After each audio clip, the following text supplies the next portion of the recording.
হাদিস শরীফে আসছে যে মানুষের মনের চারিদিকে একটা বাঁধন থাকে, এই বাঁধনটাকে এরকম করে আটকে রাখে। যখন সে দান করার সিদ্ধান্ত নেয়, দান করে, বাঁধনটা কাটে, কাটতে কাটতে সে স্বাধীন হয়। আর যখন দান করে না, ওই বাঁধন পরা অবস্থায় সে থাকে।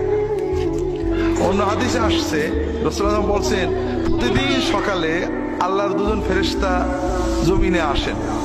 একজন বলেন আল্লাহ যে দান করে তার তুমি যেটুকু দান করলো আরো বেশি তুমি দিয়ে দাও। আর একজন বলে আল্লাহ যে দান করে না, জমায় রাখে, তার জমানোটা নষ্ট করে দাও।